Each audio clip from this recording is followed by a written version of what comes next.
So, if you guys have any questions, fire them this way, either for Michael about anything you want to know about positive money, or to me about the NLRBE or anything in my talk. So, fire away, guys, if you have any. I think the positive money thing. So what are the plans now for? I mean, positive money is connected to the international movement for monetary reform. Is that it? Yeah, there's an international movement, isn't there? Well, I think they're connected to it. I think I'm not sure that Ben Dyson set them both up, so right. they're connected in that way. Well, they're just gradually gaining more and more influence, and hopefully one day we will transition to full reserve banking. That's the idea. Mm-hmm. It's about really getting that idea out there, isn't it? And making more and more people aware of how the money system works. Yes, but it's a difficult job. Okay. Do you think there's a lot of talk, isn't there, being a crash later this year, big crash? Okay, that's going slightly off. But I'd say a larger crash is, it seems mathematically inevitable considering the amount of growth that's necessary. The fact that the establishment is psychotically pushing the idea of growth. I mean, one question I keep asking people is whenever any politician talks about, we need growth, ask them what are the limits of this economic growth, considering we live on a planet of virtually finite resources. So what are the limits? And if there are no limits, then how do we differentiate between this system, how this system behaves, and the behaviour of cancer? You know? Yeah. And that's the thing I find, that when I start using that analogy, sometimes it gets people backing up a bit, where they go, wait a minute, you're equating our financial system with cancer? Well, what is this? And that, and that's where your explanation comes in, where you reveal exactly how it does work and how it's like inherently inflationary. Well, it seems to me that they're continuously struggling to stop the money supply collapsing, because we had that period up to 2008 where there was this ridiculous rate of borrowing going on in order to the borrowing was being made in order to purchase assets like houses, and if the price of houses doesn't keep on rising, then the enthusiasm for borrowing is going to diminish again, and then it's like we need another bubble of something to keep the money supply up. Unless, of course, we do more QE. It seems that we're trapped with interest rates being around zero for the foreseeable future. Sorry, when you say about putting the plug on the repayments of loans, wouldn't that mean sort of that the conclusion would be that banks should be maybe non-profit, or that there should be a different interest rate for lower earners in some way? I don't think there's any need for. I don't think there's any reason to have banks non-profit. Perfectly happy for banks to make a profit. So I'm not quite sure what you're asking or suggesting there. Well, because but banks making a profit isn't in and of itself a problem. Yeah. But putting the plug would mean slowing down, saying. When I say putting in the plug, at the moment, when loans are repaid, the money disappears. That's why I had that analogy with the missing plug. But you could switch to a mechanism where, when loans are repaid, the money doesn't disappear, and then that stabilizes the amount of money in the system. Any more questions?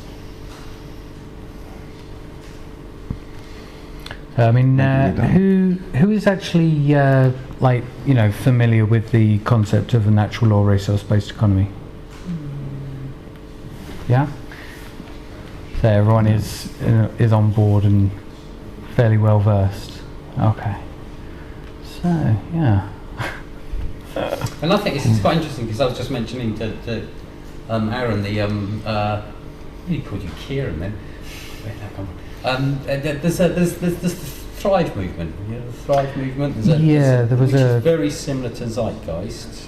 Similar. A Spanish friend of mine put me onto it, which was quite funny. She lives in Seville. I don't know where she came across the film, but it's in English, and it seems very similar. You've got to Zeitgeist, and same. You've then got the Venus Project. So there seems to be this kind of movement around the kind of, you know, natural resource kind of economy that is coming.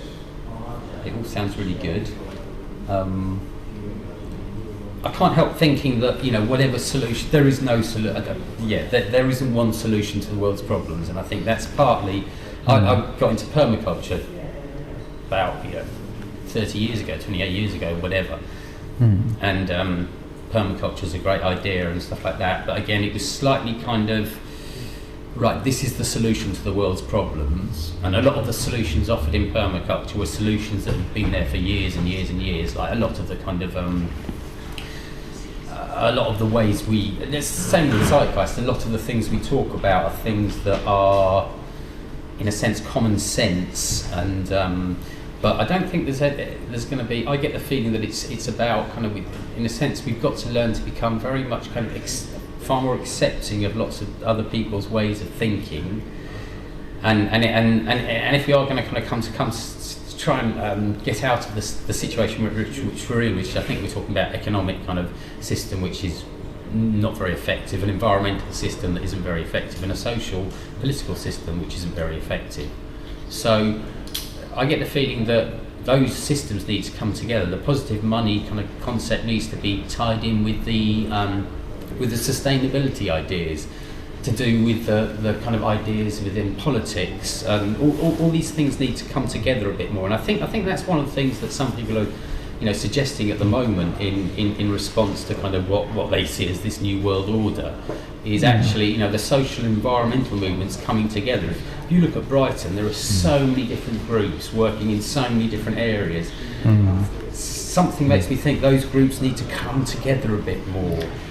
And I mean, I was often thinking, when I first came to Brighton probably about 25 years ago, I remember there being, you know, quite the Environment Forum, quite a lot of activism around the criminal justice bill, and Brighton's traditionally got a very kind of active kind of activism field. Yeah, there is a seemingly like almost bohemian feel to some of Brighton's. I mean, I don't want to say subculture, but there is a prevalent culture of you know, very creative, artistic, very forward-thinking people in Brighton. I mean, that's why I thought, you know, Brighton would be a brilliant place for a Zeitgeist movement chapter. But I know exactly what you mean. That, you know, that's why, you know, I wanted to host this with people from, like, you know, Positive Money. That's why. At the Z-Day London event that was last week, we had another person from Positive Money, you know, Transition Town, Crystal Palace, the London Futurists. You know, I like to say to people that a game of chess is not won by having all of one single piece, like a pawn, for instance, or a knight.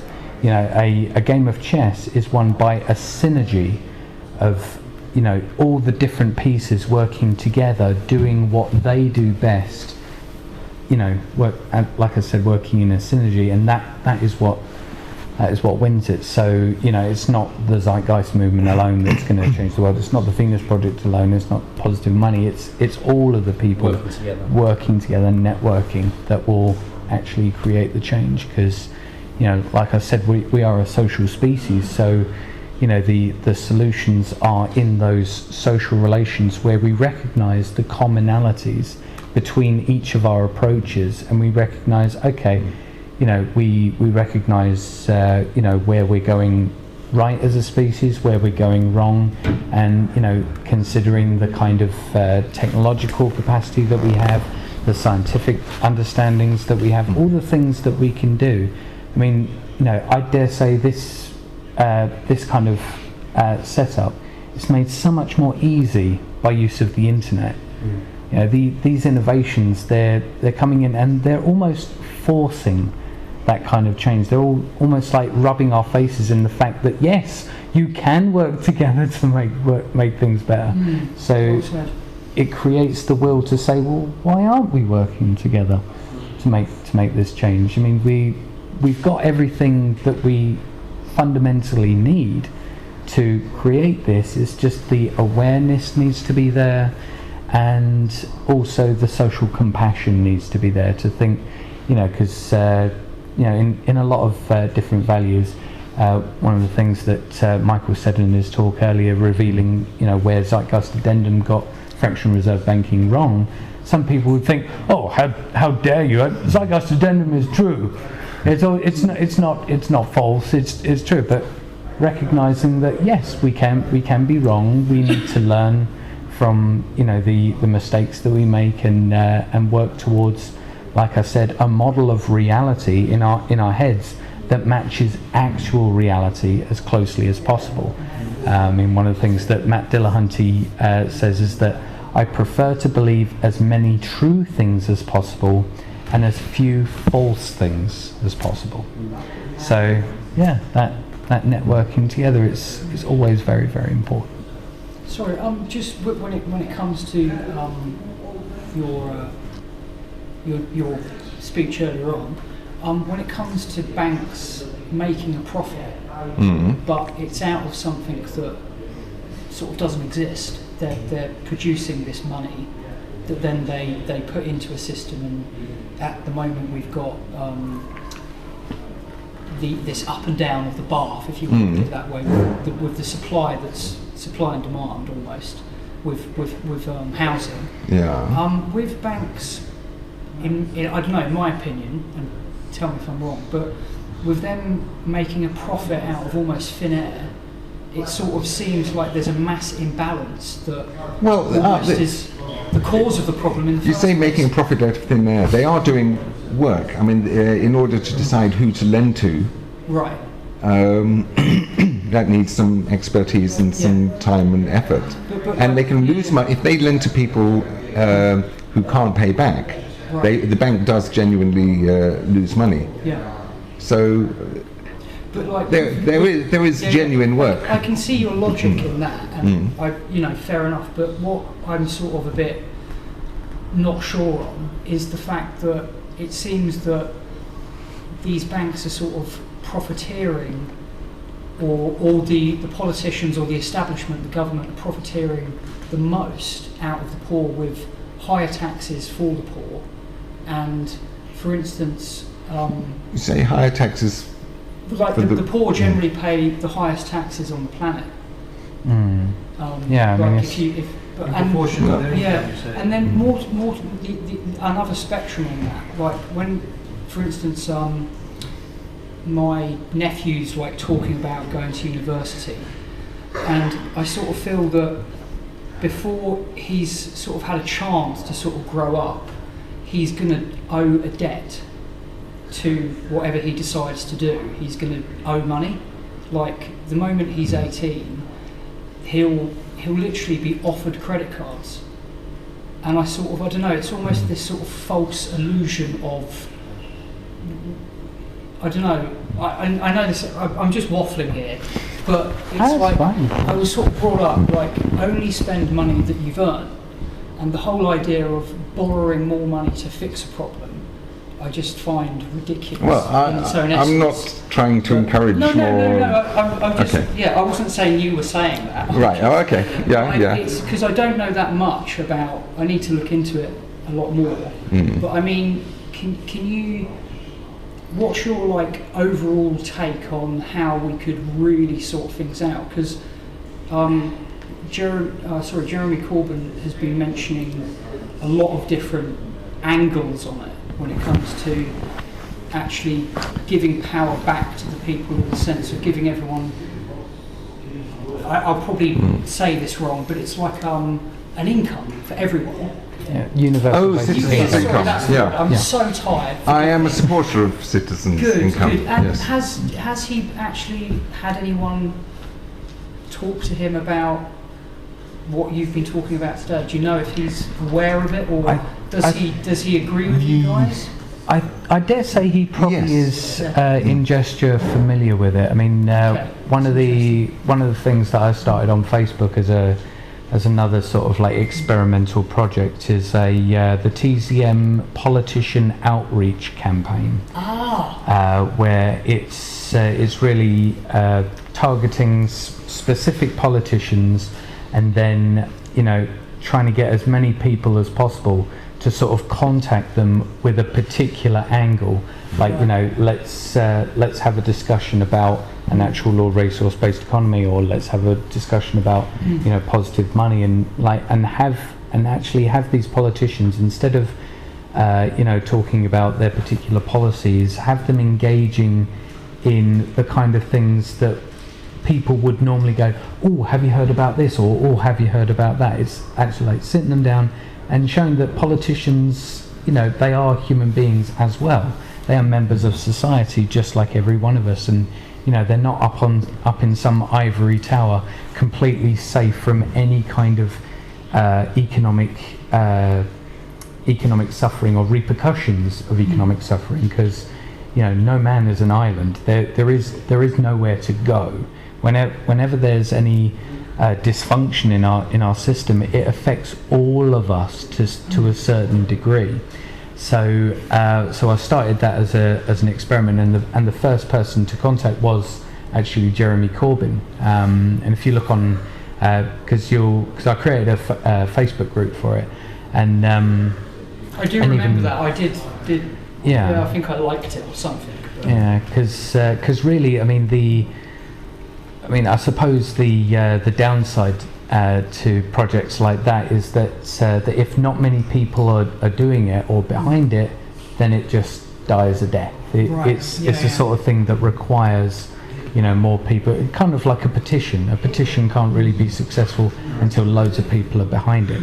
So it's at least these ideas are starting to get out there, because it's not just me that are creating these things. We need to be engaging in politicians, even though myself personally, I don't believe that any kind of real substantial change can come from the political sphere itself. I think the political sphere can help in drawing awareness to these things, but I'm not sure whether a natural or resource-based economy party would be massively embraced by the establishment, because just think of how they try and demonise Corbyn, and he's only vaguely socialist in some of his policies. So you think if someone, I kind of disagree with that, because I think it's necessary, in my opinion. Seeing the example of my home country in Italy, where there's a new political force which calls itself a movement, rather than calling itself a party, to distinguish. They say we are not a political party, and is that the five-star movement? Yeah. And they very much interesting. have pretty much the same ideas that we have, but they're not going in straight in and saying this is what we want, no money and resource-based economy. It starts from something a bit from more practical, under the solutions. radar, as it were. Under the radar, yes. But they got 25% of the first term of elections, Really? and they are likely to go in power at the next elections. And at that point, they'll bring in direct democracy and universal income, exit from the euro. And but they say that once they manage to bring the citizens in parliament, so that we have a system like, say, Switzerland, then the movement has no more reason to exist, because at that point the job is done. Exactly. And after that, hopefully direct democracy will bring better results than the forced dichotomy we have now between Labour and Conservatives. Yeah. Because I think a lot of people of my generation are disillusioned with the current bipolar system, where they say they're different, but they have all the same friends, they go to the same dinner parties, and so it's very difficult to trust them, and even to think about influencing them. I think it's more necessary to think about creating a new movement and to go straight in, to get into Westminster and to start something new, basically. Yeah. I mean, that's the thing. We realise that what we're dealing with in this culture is that the way that we generally think about social operations, social management, and also social evolution is tied up in so many outdated ideologies. It's a bit like we're being expected to start learning how to drive like a really high-tech car when we've only got the knowledge of how to drive like a self-propelled scooter. It's like, the knowledge and values that we're currently having to deal with are inapplicable to the new abilities that we're starting to gain. Like the culture needs to start catching up to the scientific and technological advances, and that's why these kinds of issues, they're like the universal basic income, natural resource-based economy, positive money, cryptocurrencies, all these alternative ideas that would never normally enter the mainstream narrative because of the internet and because of social pressures and because of people recognizing the increasing problems. More and more people are starting to think, screw this system, we can do better than this. How can we do better? And they start looking around, they start researching, they start finding all these things, and they start thinking, okay, well, we need to engage the political system, like for instance with the 5-star movement. They're not going straight in, it's almost like we need to win the trust of the mainstream narrative. There is no leader, but it was all started by this very famous comedian who could be somebody like, say, Billy Connolly. Yeah. And the people they've known him for ages. He was banned from the public television for exposing Berlusconi and so on. But they say they don't want to be seen to have any leaders. Everybody in the party is a leader, but I think it's necessary to have a figurehead, have a spokesperson, a charismatic. Yeah, I mean that's the thing. I mean I'll go to you. I don't know. It's really interesting hearing everyone's thoughts, but I feel that with the politician sort of aspect of it, I sort of feel that it won't make a complete overnight change, but it may actually be a sort of a platform for stepping stones to then actually have a society or subculture, whatever you want to call it, where they're not working a 60-hour week to survive the general public, or they're in more of they have more of a better environment to actually A, educate themselves, B, use these social networks to actually communicate, come up with better ideas and actually group up. I mean, I don't know, I find a lot of my friends and family that work like a 40, 50-hour week, they're almost sort of grinded into this sort of not caring or not having the energy to sort of do some of these things. And then you'll get the occasional person that sort of steps out of that and makes a real effort to communicate a good idea with other people, especially when it comes to the economy or money and looking at it in a different way. And I don't know, it's it interests me when I see young people, or anyone for that matter, sort of stepping out of the mainstream and sort of saying, no, this is terrible. More and more people are doing it. But I don't know, I feel that if Sanders gets over in America and Jeremy Corbyn gets in the UK, that may actually almost speed up this social network of people actually saying, no, this isn't right, the system we've got is terrible, it's got to go. and I don't know, sort of enhance it or help it. You know, one sort of platform at a time. But I'm open to another idea as well. Well, yeah, I mean that's the thing. I mean, I see the current culture as one that has been misdirected, misguided, and severely uninformed about, you know, the true nature of the problems, the true nature of how the system works. I mean, even some, you know, activists get it wrong, like Peter Joseph got fractional reserve banking kind of wrong in Zeitgeist Addendum. So, you know, we are starting to learn, the information is starting to spread, and more people are starting to become dissatisfied. So that's the reason why, you know, discussions like these are more important, because, you know, it's almost like, you know, we, instead of this being like a formal Q&A session, it's more like a round table discussion. Yeah, that's lovely. You know, and that does sort of, you know, make things a little more interesting and a little more enriching, because we're all more or less on the same page, and it's like we're, you know, sharing different ideas back and forth, and it's really, really good. I have a question about this basic income idea, because it's something I've never really felt comfortable with. In a sense, I feel we've already got it in the Western world. It's called the dole. Now, and it's something the Green Party progress, and I think it's a kind of thing that I kind of slightly have a problem with what I call Western style socialism, whereas, you know, like I think I mentioned to somebody else outside, I mentioned there's this fossil fuel divestment movement going around the world. So I work for Brighton Council. I put a post on the Unison intranet board about divestment, and at least 3 of the comments back were, I don't care, as long as I get as much money as I can out of this, that's all that matters to me. I remember a professor at Sussex University who retired at 50 because and very socialist and activist, blah blah blah. The only thing that enabled him to retire at 50 were his investments in Monsanto, probably the arms industry, and blah blah blah.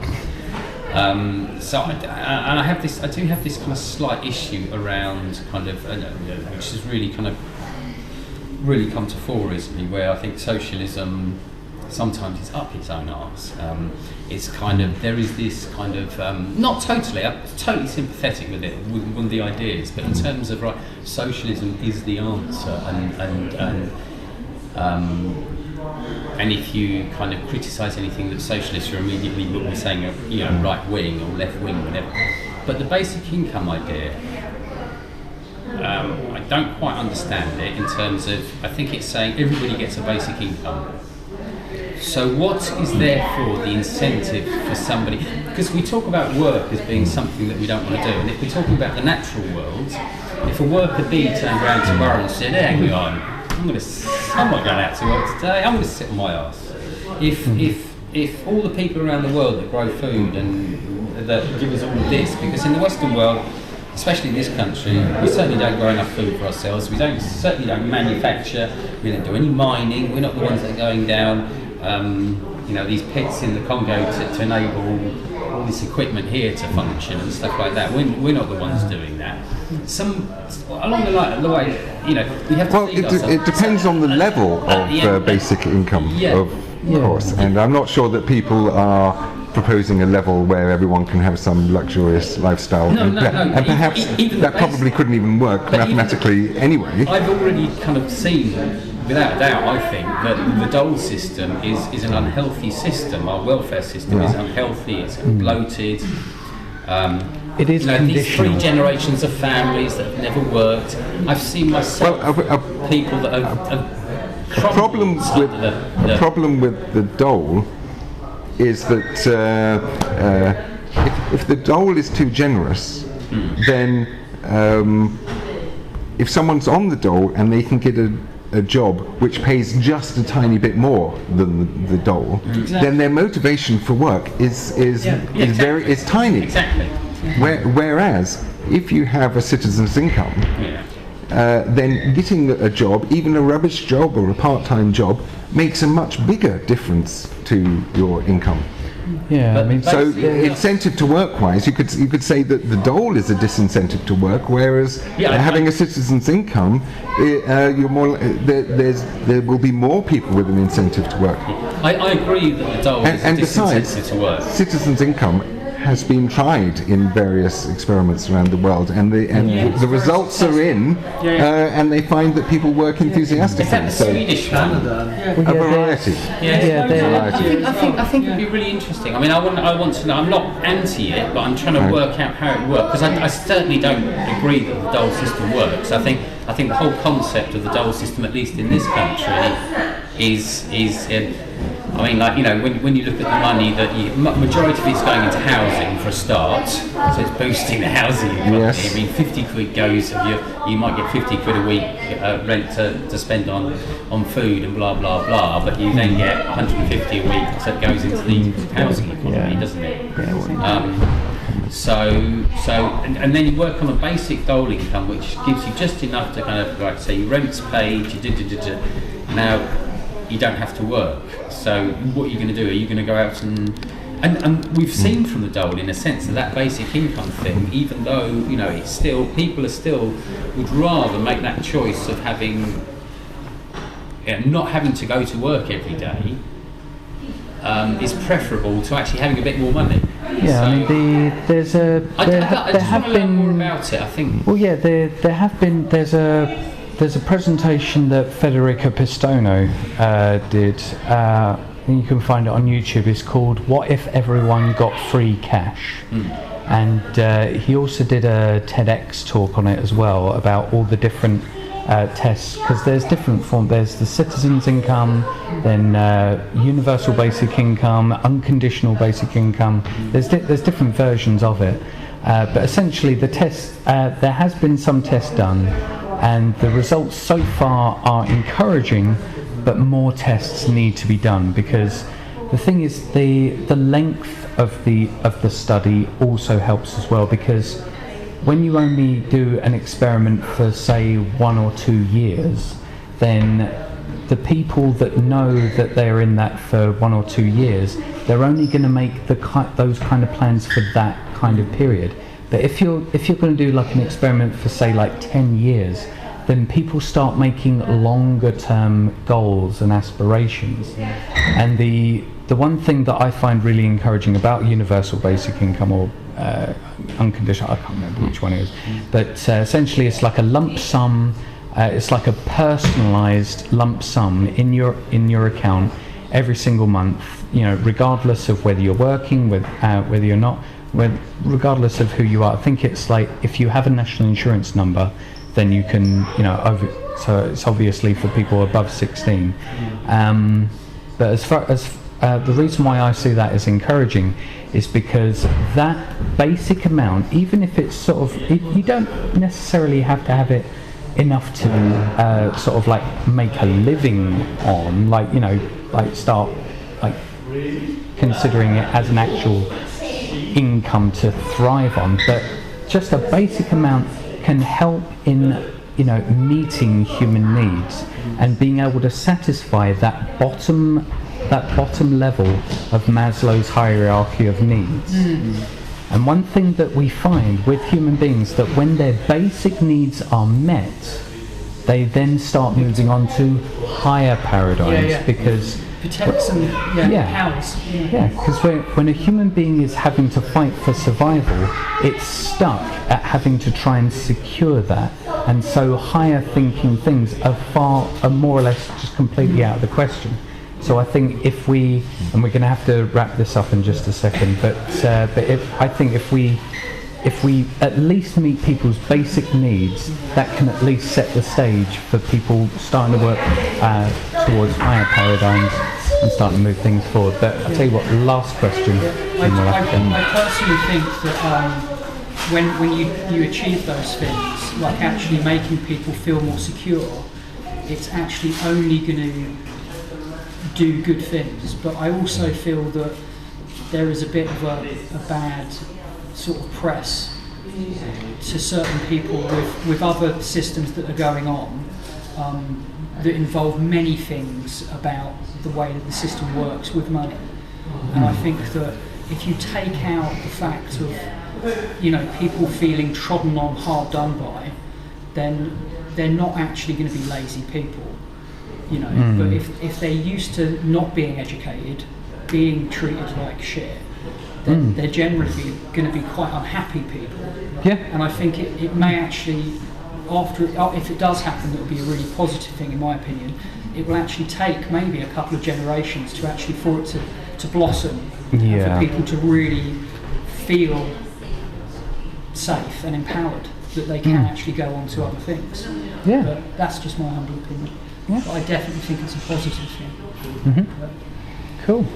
Well, thank you very much for. Oh, sorry. Did you have? Too late to ask a question. No. Yeah. We'll have to make it quick because we're gonna have to go for the bus. But yeah, go on. I was just thinking, because I find it quite hard to when I talk to people who don't know about the zeitgeist movement and stuff, I find it really hard to articulate it without sounding like, I don't know, something. Well, yeah, it really just comes down to, because when I first encountered this train of thought, it took me about 9 to 10 months to completely absorb it, because it's a bit like it's a bit like I said, like trying to learn how to drive like a high-tech car when you only know how to ride a scooter. So it's really, you just got to take your time in absorbing the train of thought, because there will be naturally things that when you view the information you'll start thinking, wait a minute, that's something that some communists said as well. What does that have to do? So sometimes it's a case of reviewing other approaches and other pieces of material and thinking, okay, so it's not that.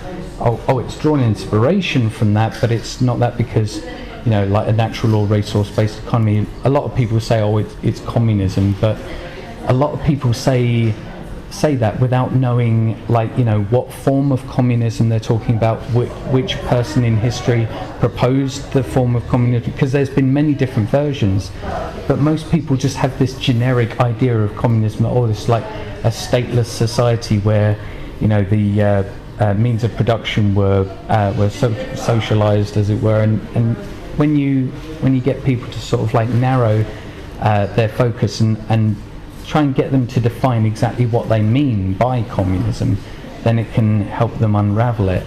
But I'd say just patience in absorbing the material. If you go to the zeitgeistmovement.com, there's a orientation guide that's sort of like a series of essays that were put together. The book itself is called The Zeitgeist Movement Defined.